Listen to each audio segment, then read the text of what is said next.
Bismillahirrahmanirrahim. Assalamualaikum warahmatullahi wabarakatuh. Alhamdulillah, alhamdulillah, wa syukurillah, wa salatu wassalamu ala rasulillah Sayyidina wa habibina wa syafi'ina maulana Muhammadin sallallahu alaihi wasallam. Ma ba'd. Bapak Ibu sekalian yang dirahmati, dicintai dan diberkahi Allah Subhanahu wa taala. Pada pertemuan kita yang lalu kita sudah membahas tentang Ahlussunnah wal Jamaah ya, dengan 3 level tingkatan. Ada aliran Asy'ariyah ya. Satu lapis di atasnya Jabariyah. Kemudian naik ke atas masih Ahlussunnah namanya, tapi Maturidi. Maturidi itu terbagi 2, ada Maturidi Bukhara dan ada Maturidi Samarkand. Ya, Maturidi Bukhara itu seperti teologinya Afghanistan. Jadi Afghanistan, Bapak Ibu sekalian, itu sama dengan kita di Indonesia, Ahlussunnah wal Jamaah. Mazhabnya adalah mazhab Abu Hanifah dominan ya, walaupun juga ada mazhab-mazhab kecil kombinasinya dengan Syafi'i. Tapi kalau kita di Indonesia, mazhab 4, Abu Hanifah, Malik, Syafi'i dan Ahmad bin Hambal, tapi dominannya Imam Syafi'i. Beda dengan Asia Tenggara yang lain seperti Thailand Selatan, Singapura, Brunei dan Malaysia, itu lebih cenderung ke Syafi'iyah. Ya, kalau kita lihat di Indonesia itu Al-Wasliyah, kira-kira itu lebih full ke Syafi'iyah. Nahdlatul Ulama ya Syafi'iyah, tapi juga memberi peluang kepada mazhab yang lain, maka itu tali lambang NU-nya itu longgar talinya ya, bukan ketat.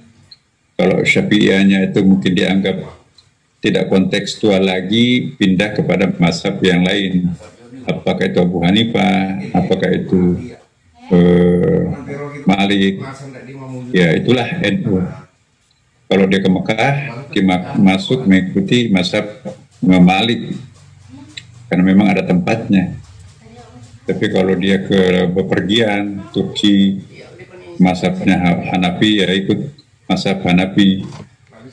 Kadang-kadang kita memang perlu, ya. Kemudian juga kadang-kadang Ahmad bin Hambal. Itulah mazhab kita di Indonesia, Ahlussunnah wal Jamaah, 4 mazhabnya longgar, dan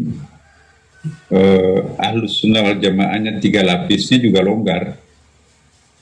Kalau kita lihat di Malaysia, Brunei, Thailand, aliran lebih banyak ke Asy'ariyah. Maka itu di Thailand, Malaysia masih wajib hukumnya anak-anak pelajar, siswa dan pelajar di sana itu menghafal sifat 20.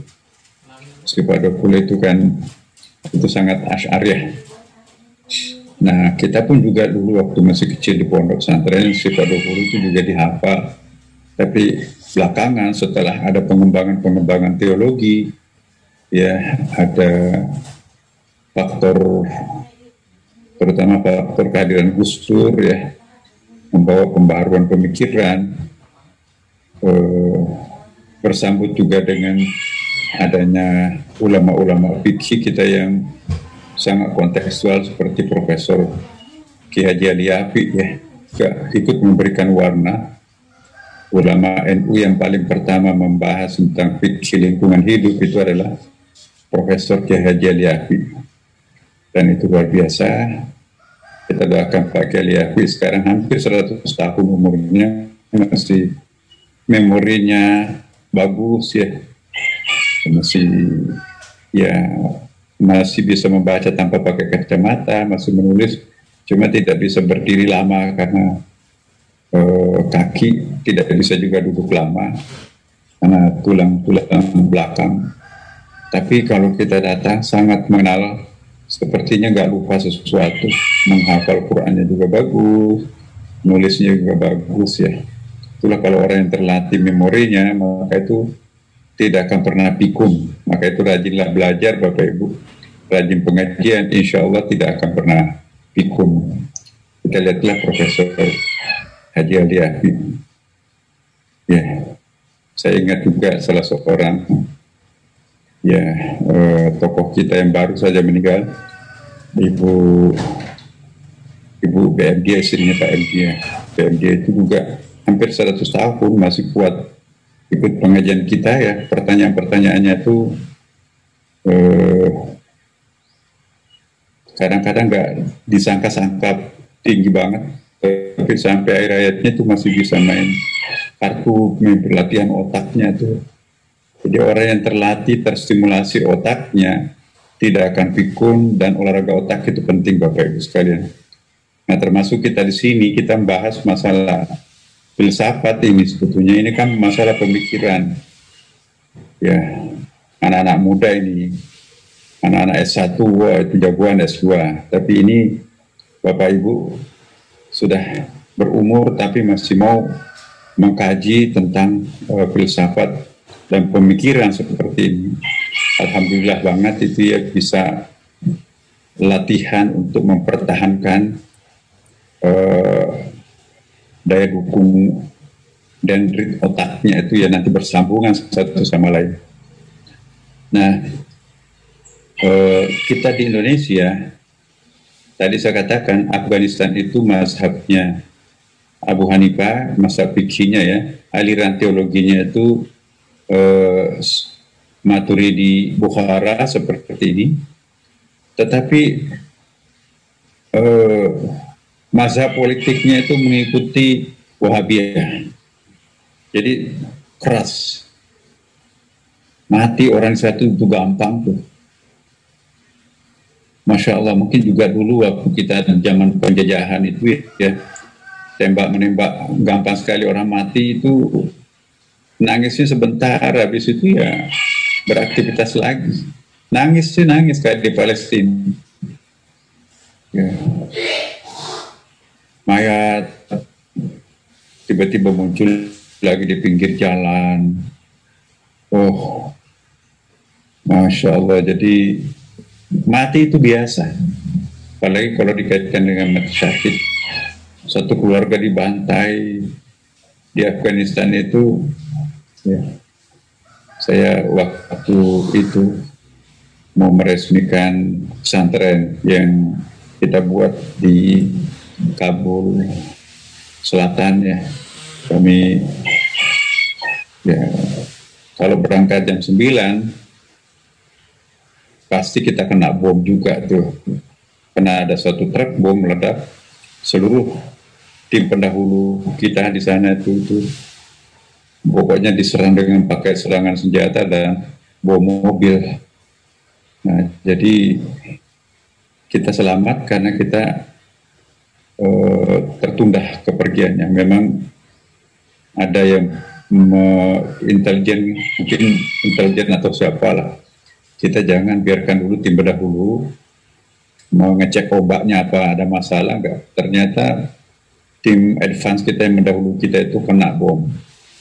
Jadinya jam 10, kita buka jam 12 acara pembukaan resmi itu pun kita harus menggunakan rompi anti peluru itu.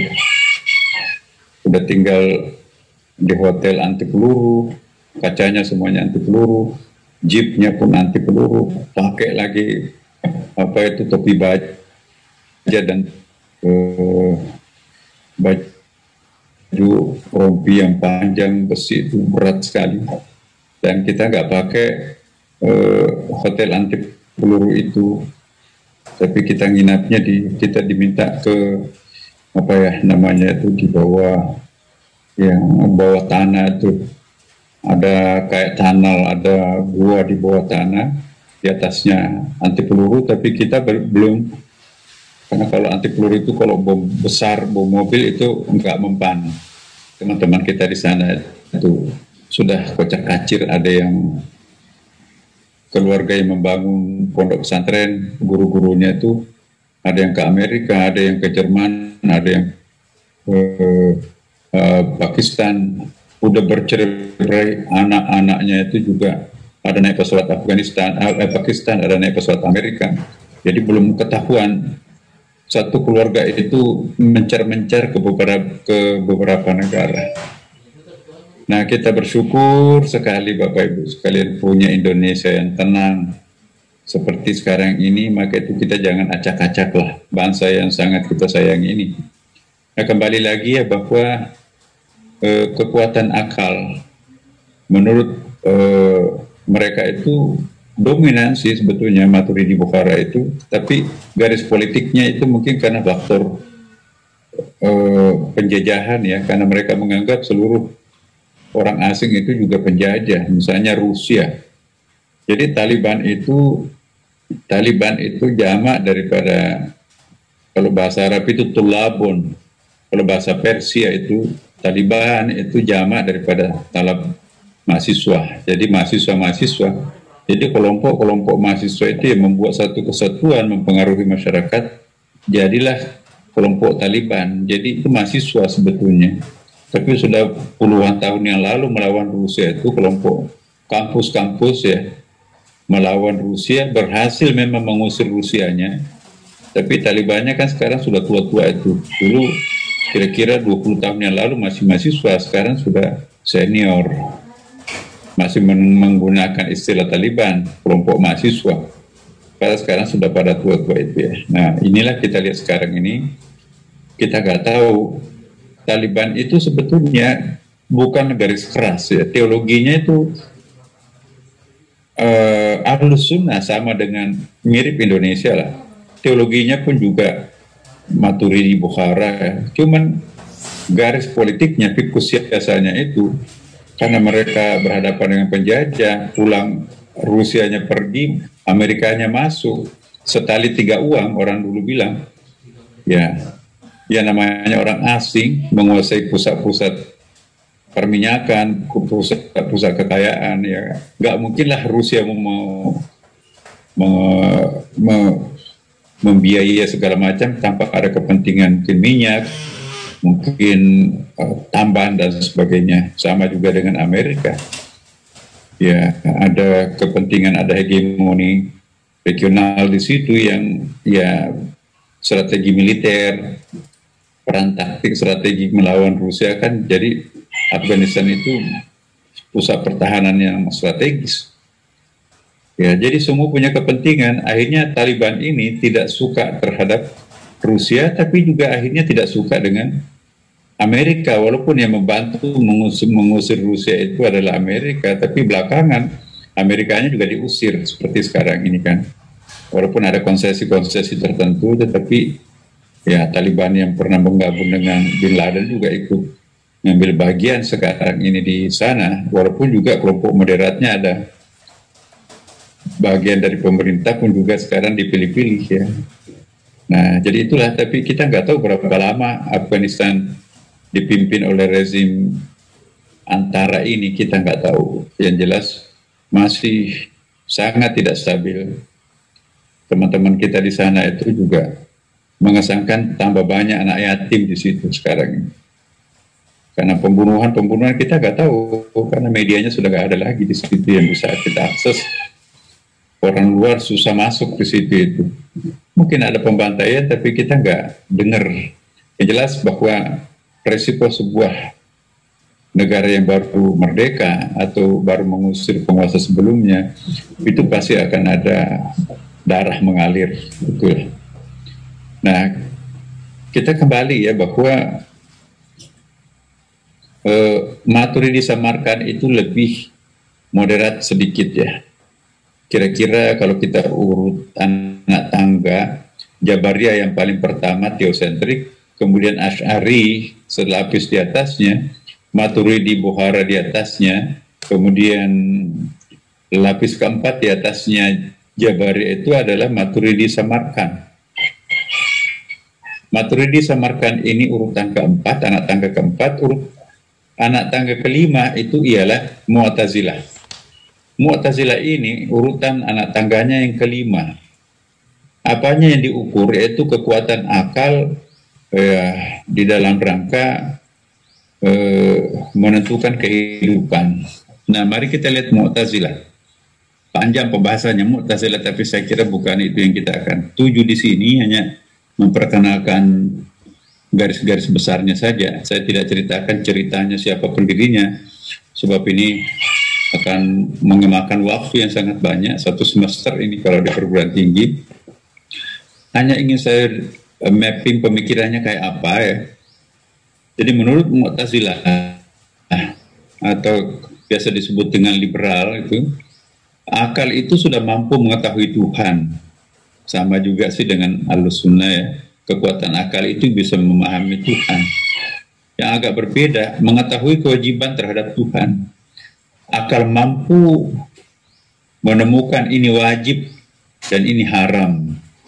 Padahal menurut Ahlus-Sunnah, wajib dan tidak wajibnya sesuatu itu ditentukan oleh Al-Quran. Sedangkan Mu'tazilah, wajib dan tidak wajibnya sesuatu ditentukan oleh akal pikiran.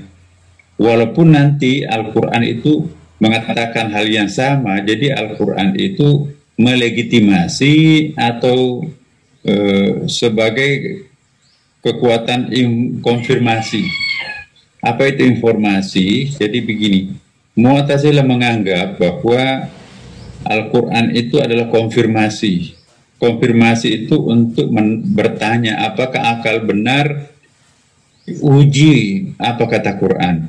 Nah, bagi Mu'tazilah hampir semua apa yang dikatakan akal itu seperti itu juga yang dikehendaki oleh akal. Dengan demikian akal dan wahyu itu tidak bertentangan, dua-duanya dari Allah. Akal diciptakan Allah, wahyu pun juga dari Allah. Nah, tidak mungkin bertentangan.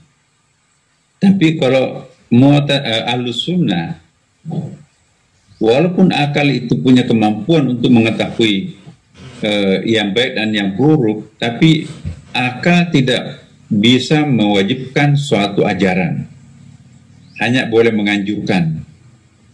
Akal pun juga tidak serta-merta harus mengharamkan suatu kenyataan, hanya bisa melarang, tapi tidak sampai pada tingkat pengharaman, kecuali nanti kalau haram berdasarkan usul fikih kan ada kan istinbat hukumnya seperti itu. Tetapi peranan wahyu menurut Ahlus-Sunnah, penentu wajib dan tidak wajibnya sesuatu, penentu haram dan tidak haramnya sesuatu.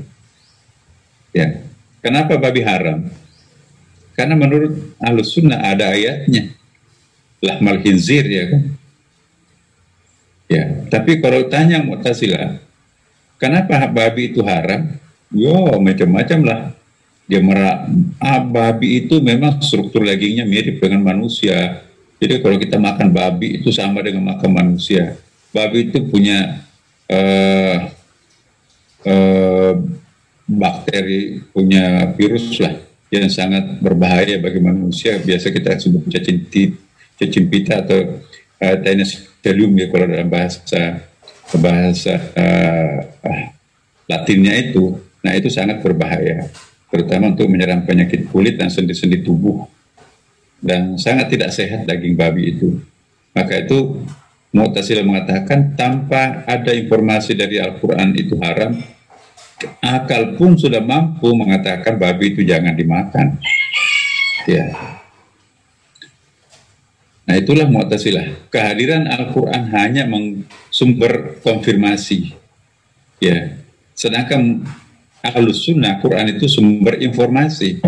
Kalau sumber informasi, penentu halal tidak halalnya, haram tidak haramnya sesuatu. Sedangkan Mu'tazilah, wahyu itu sumber konfirmasi untuk melegitimasi, menjustifikasi, untuk memberikan legitimasi pembenaran. Oh, akal mengatakan ini nggak boleh. Coba tanya Quran. Oh iya, memang betul babi itu haram. Riba itu nggak bagus. Masa mengeksploitasi orang? Tanya Quran, benar nggak itu? Oh iya benar. Ahlallahu al-bai' haram riba. Itu kan berarti akal dan wahyu itu sama. Dan dengan demikian, sekalipun tidak ada wahyu dalam suatu masyarakat, itu tetap ada neraka, ada surga di situ karena akal sudah mampu menjauhi orang dari neraka. Akal pun juga sudah mampu menunjukkan diri mereka itu ke dalam jalur surga. Jadi Mu'tazilah berpendapat surga neraka itu sudah bisa ditentukan sekalipun wahyu nggak ada. Kalau Ahlussunnah wal Jamaah, "Wa kunna mu'adzibina hatta nab'atha rasula", tidak boleh, tidak akan ada azab, ya, tidak akan ada sanksi sebelum ada peraturan yang mengaturnya. Nah, peraturan itu adalah Al-Quran. Akal pikiran itu bukan sumber utama hukum Islam, tapi adalah Al-Quran. Nah, itulah Mu'tazilah, kontroversi ya. Mengetahui kebaikan dan kejahatan tanpa harus ada wahyu Al-Quran, akal sudah mampu mengetahui ini baik, ini buruk. Ya, seperti tadi saya katakan. Ya, tapi kalau menurut Ahlussunnah wal Jamaah tidak. Akal tidak semua bisa memahami ini baik, ini buruk. Tapi Al-Quran itu lebih pasti. Maka itu Quran sumber informasi. Not only confirmation the sources, itu bukan hanya konfirmasi. Konfirmasi itu melegitimasi. Ya. Yang keempat, mengetahui kewajiban berbuat baik dan kewajiban menjauhi perbuatan jahat. Apa itu perbuatan baik, apa itu perbuatan jahat? Ya, harus dijauhi kan. Dan kewajiban itu berbuat baik itu, ya misalnya kita wajib zakat, itu tidak perlu ada wahyu, kita sudah bisa mewajibkan harus ada zakat. Ya. Tidak boleh riba, itu tanpa ada Quran, akal pun bisa menemukan itu haram.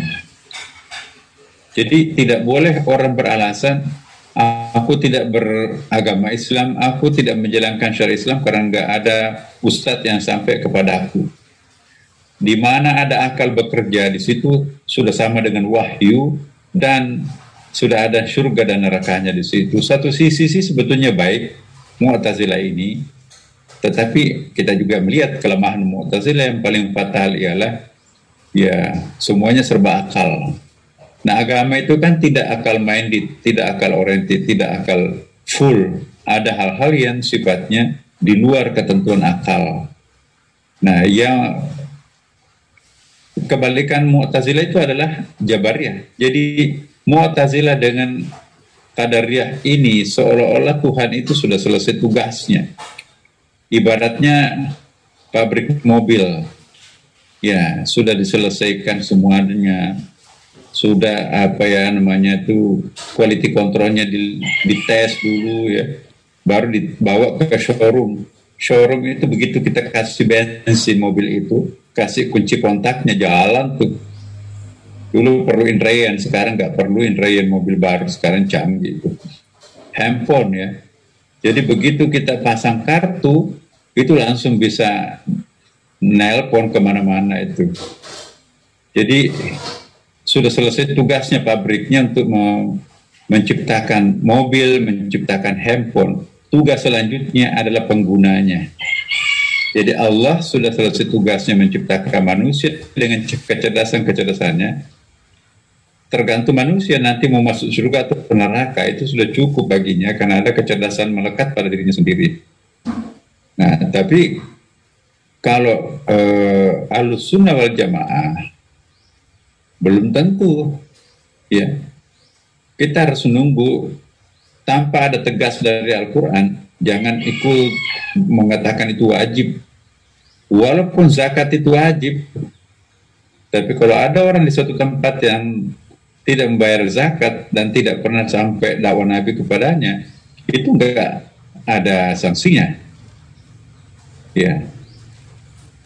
Bagaimana bisa mengatakan bahwa sholat itu bisa kita ketahui kewajiban sholat itu tanpa harus ada Al-Quran, tanpa harus ada hadis Nabi?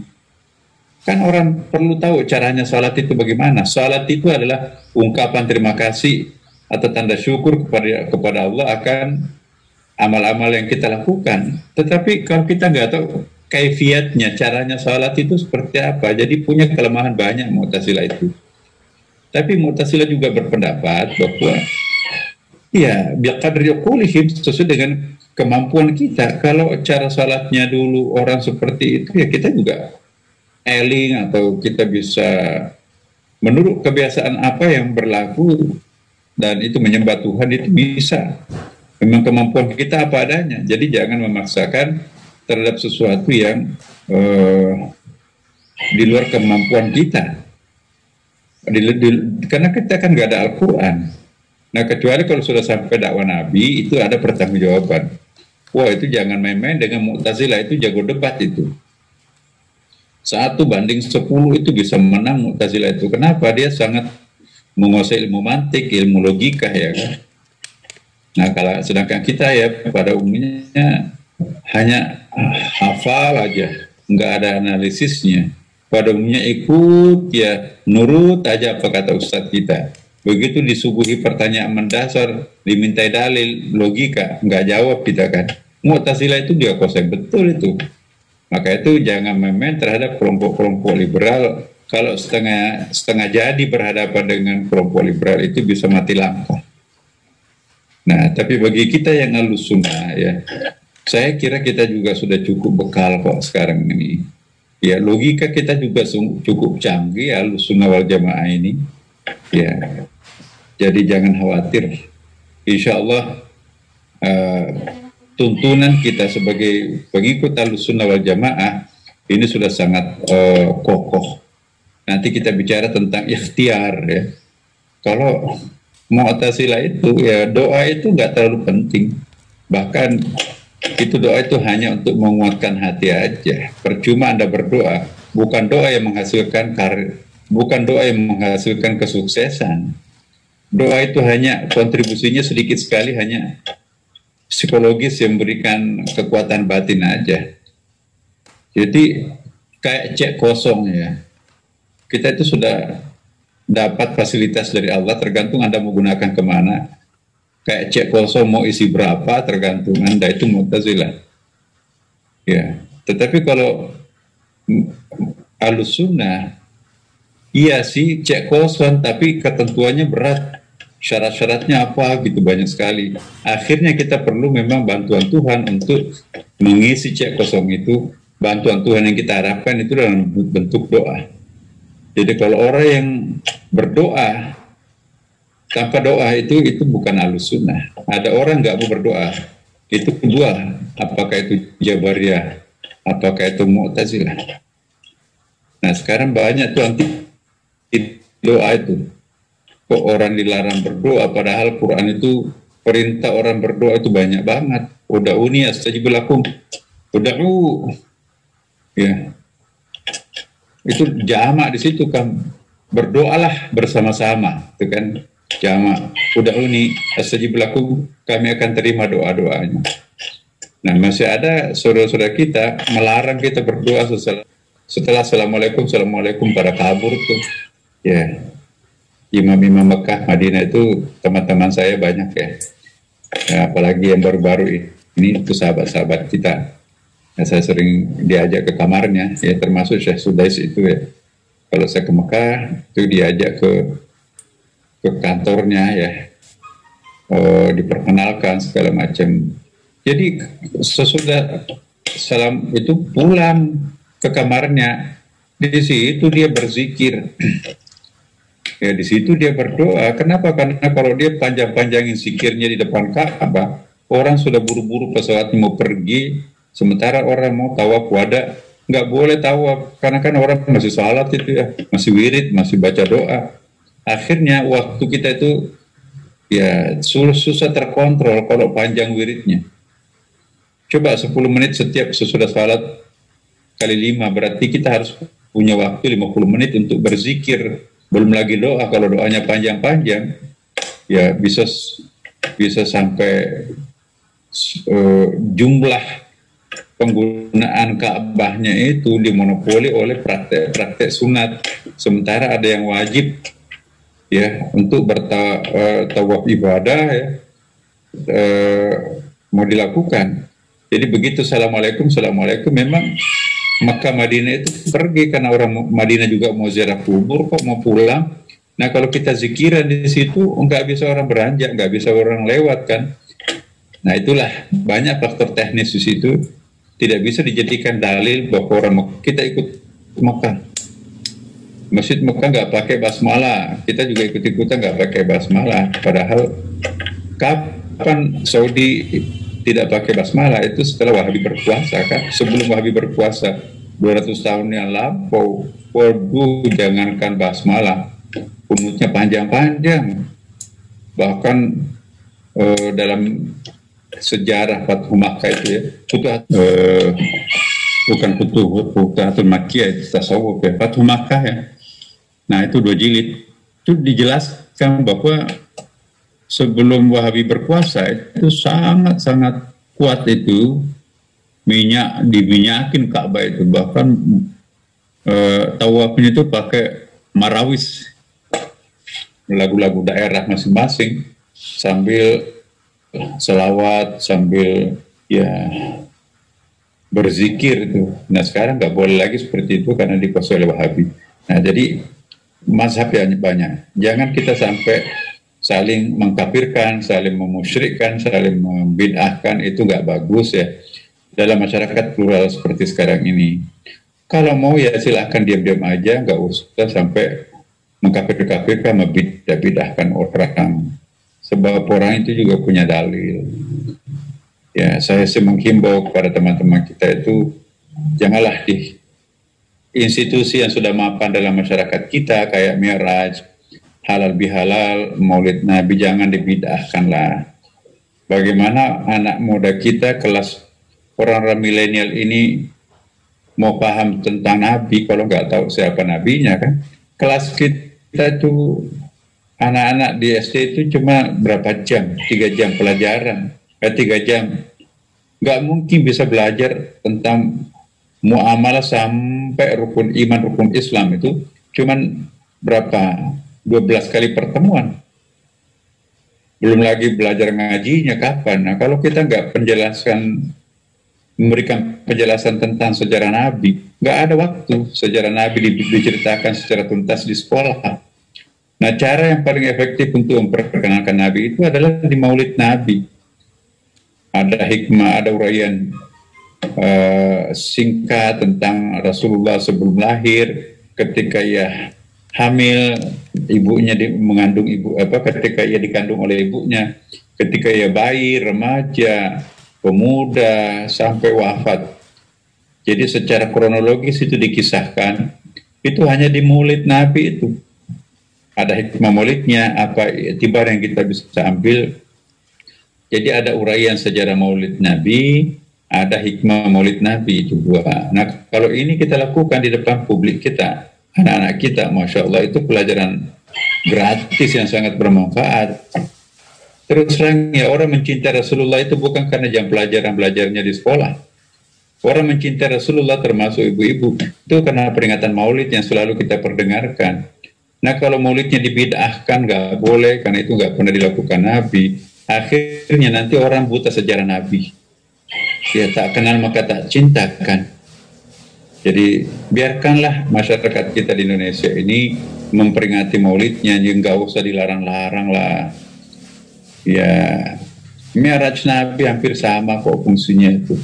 Ya, tradisi yang sudah bagus dalam masyarakat kita untuk mencerahkan umat itu nggak usah diotak-atik lah. Berdakwalah kepada mereka-mereka yang perlu kita dakwai. Ya, jadi nggak boleh larang, nggak boleh istighasah, itu nggak ada itu. Nggak ada doa berjamaah sesudah salat. Jabat tangan haram, masa haram. Ya, jadi saya mohon kalau Bapak Ibu ada di antara kita yang berpaham seperti ini di sini, di Zoom ini, mari kita lihat ya manfaatnya apa, mudaratnya apa kalau tradisi ini dihilangkan. Masa tradisi Halloween ya itu hanya di Amerika bagian utara loh Bapak, itu Halloween itu bukan tradisinya Amerika Selatan, bagian selatan. Los Angeles itu bukan tradisi Halloween. Nah Indonesia, anak-anak kita di Indonesia sekarang terutama di kota-kota besar memperingati tradisi Halloween itu lebih besar daripada Amerika bagian selatan. Orang Los Angeles, San Francisco itu nggak kenal itu apa itu Halloween. Tapi Kanada dan di Amerika bagian utara, ya itu memang Halloween. Nah, sama juga yang tradisi bulan Februari itu kan. eh, apa itu kayak Thanksgiving itu kan juga tradisi Kristen.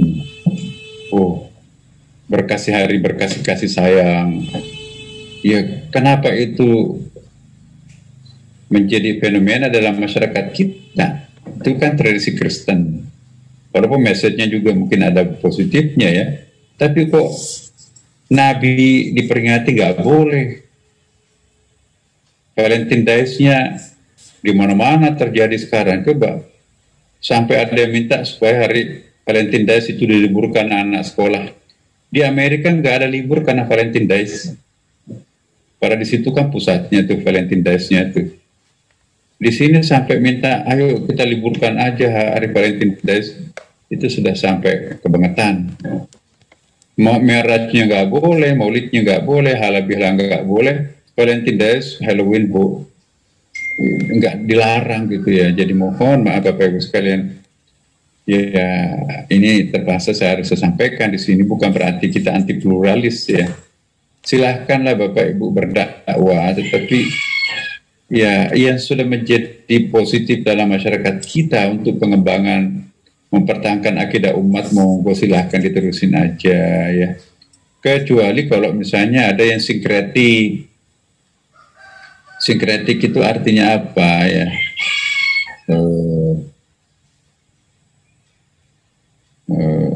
Ada unsur-unsur agama lain masuk ke dalam agama kita. Misalnya mau pindah rumah ya, atau mau bangun jembatan, tanam kepala kerbau di situ. Nggak ada contohnya dalam Islam itu. Mau bikin rumah bertingkat supaya nanti ini itu tanam kambing di situ, kepala kambing.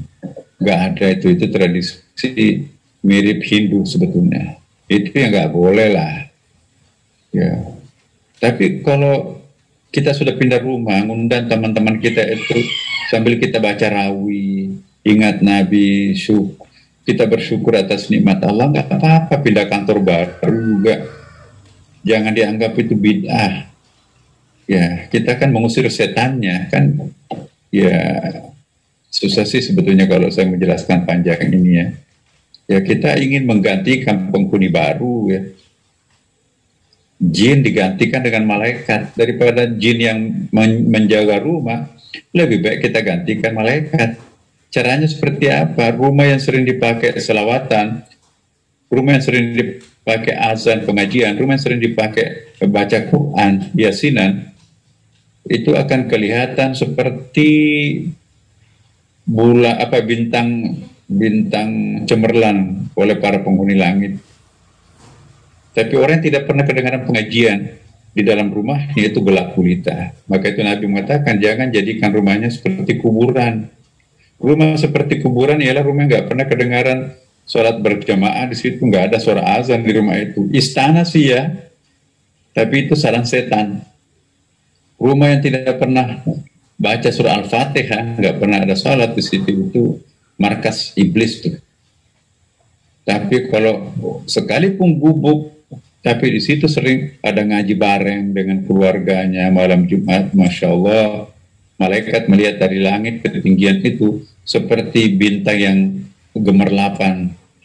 Apa itu yang sangat bercahaya? Oh, itu rumahnya jamaah kita yang rajin aktif baca surah Al-Kahfi malam Jumat, surah Yasin dan seterusnya. Itu bercahaya loh Bapak Ibu.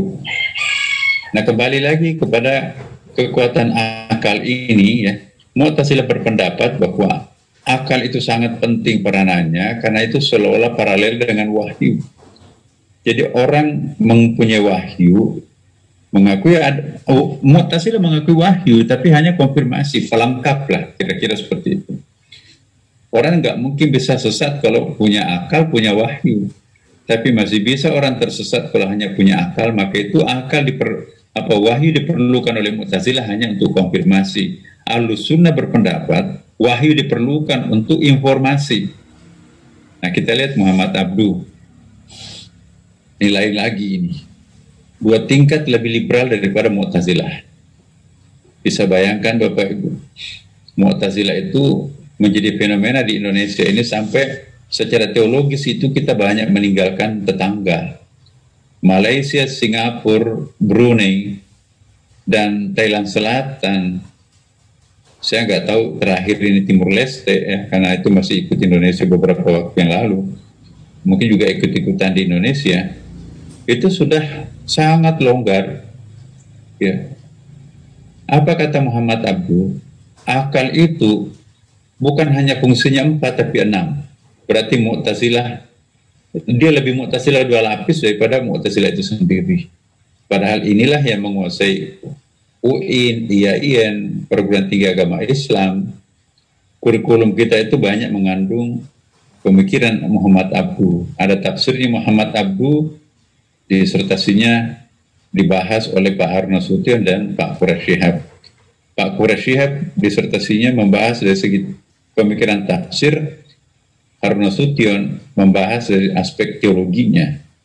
Nah, 2 tokoh kita ini menjadi simbol di Kementerian Agama, simbol UIN. Jadi luar biasa Indonesia ini terjadi perpaduan kayak sungai ya. Ada muaranya di Indonesia, ada sungai barat dan sungai timur tengah berporos atau bermuara di Indonesia. Jadi di Indonesia itu studi Islamnya itu dari segi materi lebih kaya daripada Amerika. Tapi dari segi metodologi lebih kaya daripada Mesir. Yang terkenal di dunia barat itu kan metodologinya, sangat canggih metodologinya. Walaupun materinya sedikit, tapi metodologinya sangat kaya. Akhirnya seperti sangat expert, sangat terampil. Sebaliknya di Timur Tengah, ini bukan kata saya, tapi kata Cak Nur ya. Kata Cak Nur, Timur Tengah termasuk Mesir, materinya sangat kaya, tapi metodologinya kurang. Ayatnya hafal, hadisnya hafal, tapi membagaimanakan ayat itu dalam masyarakat, itu nggak punya. Sedikit sekali kepunyaannya. Tapi di Barat, hanya 1-2 ayat, tapi mampu dia mengelaborate, mengeksplanasikan, menjelaskan, sampai ke tingkat detail kehidupan bermasyarakat. Itu karena kekuatan metodologi. Jadi masyarakat Islam Timur Tengah itu kaya materi, miskin metodologi. Ya, masyarakat Barat itu miskin materi, kaya metodologi. Nah, itu mengalir ke Indonesia dua-duanya. Indonesia lah yang mensintesakan. Maka itu Indonesia itu, insya Allah itu kaya dengan metodologi karena mazhabnya di Amerika, sebagian dosen-dosennya dari Amerika atau di Barat, tapi juga sebagian lainnya, separuh-separuhnya itu dari Mesir, Timur Tengah yang lain. Berarti Indonesia itu luar biasa, ya, bisa mensintesakan antara dunia Barat dan dunia Timur, tapi juga bisa menjadi negara tanggung, tidak ke Amerika, tidak juga ke Timur Tengah, jadi bukan-bukan. Nah, nggak tahulah seperti apa kita di Indonesia ini. Nah, jadi beda banget itu Bapak Ibu sekalian. Ya, orang yang pernah di Mesir, tidak pernah ke Amerika, Eropa, itu nggak bisa bayangkan kayak apa. Saya misalnya, saya mulai dari sebelum ke Timur Tengah, saya ke Kanada dulu, terus dari Kanada ke Amerika, terus Amerika ke Prancis, baru ke Inggris, Belanda. Jadi saya tahu persis bagaimana tradisi keilmuan di negara Barat itu. Satu misalnya yang paling teknis di Kanada itu ya, membuka buku saja nggak boleh kedengeran. Kita kan buka buku itu keras, meletakkan buku di tempatnya nggak boleh ada bunyi. Ratusan orang di dalam perpustakaan nggak ada bunyi cicak pun nggak kedengeran. Sama dengan di Inggris ya. Di Inggris itu hiruk pikuk di luar, tapi nggak ada suara apapun, ngomong pun juga bisik-bisik ya. Jadi pegawai perpustakaan itu kalau mau nanya kita itu ngomongnya dekat telinga kita tuh kan. Kalau kita pegawai perpustakaannya teriak-teriak, hei jangan taruh bukunya di situ noh, taruh di rak. Nah kalau di Amerika ya datang tuh pegawainya, sorry. finish your book, sudah dibaca bukunya, sudah dia ngambil bisik-bisik dekat telinga kita kan, dia ambil buku itu yang sudah dibaca, dirapiin, naruh bukunya pun juga nggak ada, langkah-langkah kakinya pun juga nggak boleh pakai sepatu yang bunyi, maka itu dikarpetin supaya nggak ada bunyi-bunyi tegel di situ. Begitu pindah saya ke Mesir, saya nyusun disertasinya di Mesir, Masya Allah. Di sela-sela rak itu orang menghafal dan keras kan, menghafal Quran, menghafal pelajaran, kaidah-kaidah usul, dia hafal. Jadi ribut sekali tuh di sela-sela buku di perpustakaan. Ya, kalau mau menghafal di rumah atau di masjid lah, tapi kok menghafalnya di perpustakaan. Jadi perpustakaan itu malah berdiskusi, berdialog. Wah, suaranya orang Arab itu kan keras-keras. Astagfirullah, beda banget ini. Di perpustakaan di Barat itu nggak boleh berisik sama sekali. Membuka halaman pun juga nggak boleh. Nggak boleh kedengaran. Nah, batuk pun juga itu ya silahkan keluar. Ya, nah kalau kita di Mesir, ya pulang ke apartemen, saya tinggalnya di apartemennya, nulis di situ. Anak-anak itu gantian, ada yang tidurnya masih jam 8 udah sholat isya tidur, tapi jam 12 bangun. Ada juga menghafalnya di jam 8 sampai jam 12 baru tidur.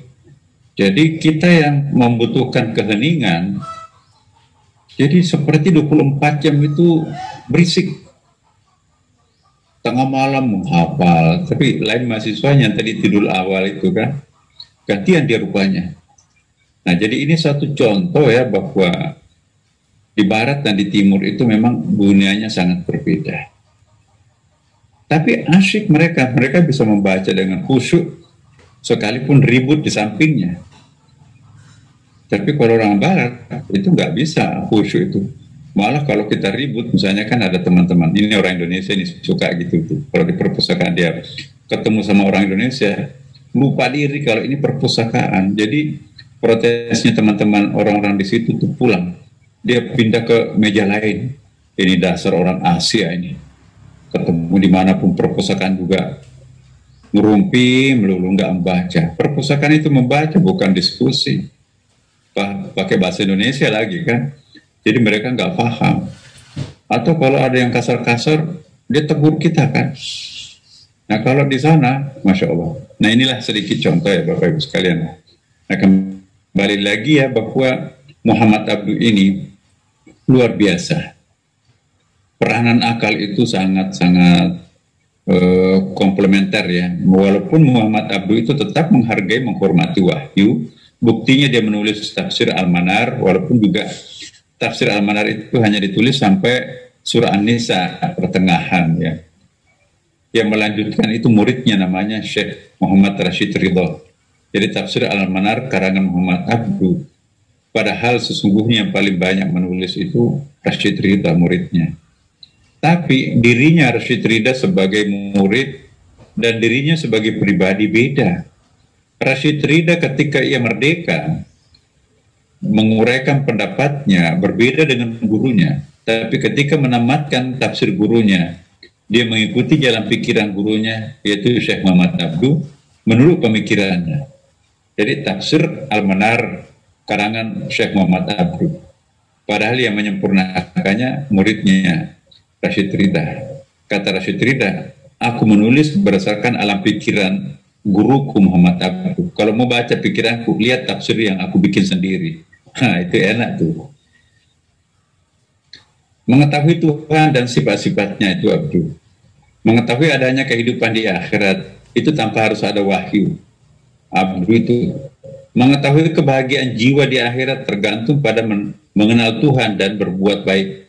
Pada saat bersamaan, kesengsaraan bergantung pada tidak mengetahui Tuhan dan pada perbuatan jahat. Itu pendapatnya Muhammad Abduh. Jadi akal bisa memahami apa yang akan terjadi di akhirat. Mengetahui wajibnya manusia mengenal Tuhan. Mirip yang tadi ya, teologi sebelumnya. Mengetahui wajibnya manusia berbuat baik dan wajibnya ia menjadi perbuatan jahat, menjauhi perbuatan jahat, sama dengan Mu'tazilah. Membuat hukum-hukum mengenai kewajiban-kewajiban itu. Nah, ini dia yang spesifik lagi ini. Kalau Mu'tazilah tidak sampai kepada membuat hukum-hukum mengenai kewajiban itu, tapi kalau Abdu itu menindaklanjuti, membreakdown bahwa akal itu mampu untuk menemukan kewajiban kalau tidak sejalan akal dengan wahyu. Boleh jadi temuan-temuan akal itu belum final. Ada penelitiannya yang belum sempurna sehingga tidak mencapai sebuah teori yang valid. Sehingga perlu diperbaiki. Jadi bukan validitas rasionalnya yang enggak sempurna. Nah, setelah dilakukan validasi pembenaran teori, maka itu pasti akan simetris dengan Al-Quran. Oh, itu dia. Sudah sesuai dengan Al-Quran. Tadinya kan teorinya keliru. Karena samplingnya itu kurang bagus. Tidak proporsional. Nah, sekarang sudah bagus semuanya, pasti akan sesuai dengan Quran, kata Muhammad Abdu. Gak mungkin akal bertentangan dengan Al-Quran. Pasti ada yang salah satunya. Atau penafsiran Anda terhadap ayat yang keliru. Anda keliru dalam memahami Al-Quran, sehingga temuan pikiran Anda tidak simetris dengan apa yang ditemukan oleh akal, sains, teknologi. Gak mungkin temuan sains dan wahyu itu berbeda. Nah, ternyata setelah diteliti, oh iya, aku keliru di dalam memahami Al-Quran. Wallahu ya'lamu ma fil arham. Hanya Allah yang memahami apa yang dalam kandungan. Tapi saya pahami hanya Allah yang memahami laki atau perempuan janin dalam kandungan ibu. Itu ternyata asumsi aku. Yang dimaksudkan di situ mungkin jodohnya, kita nggak tahu. Mungkin rezekinya, mungkin jabatannya apa nanti akan datang, kita nggak tahu. Jadi jangan memvonis, inilah penafsiran Al-Quran. Hanya Allah yang tahu dalam rahim perempuan, dalam kurung laki perempuan. Kata-kata laki dan perempuan itu ciptaan akal saya yang tidak sempurna. Padahal maksudnya Quran itu mungkin bukan jenis kelamin, boleh jadi jodohnya, boleh jadi rezekinya. Kan kita nggak tahu. Itu Pak Kures sangat bagus ya memberikan elaborasi antara pertentangan antara akal dan wahyu.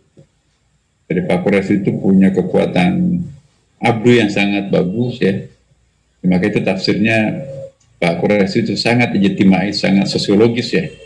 Jadi enak tuh dibaca itu, tidak terlalu berat ya. Nah, itulah Bapak Ibu sekalian. Hari ini kita sudahi dulu Mu'tazilah dengan Muhammad Abdu. Mudah-mudahan ada manfaatnya. Assalamualaikum warahmatullahi wabarakatuh.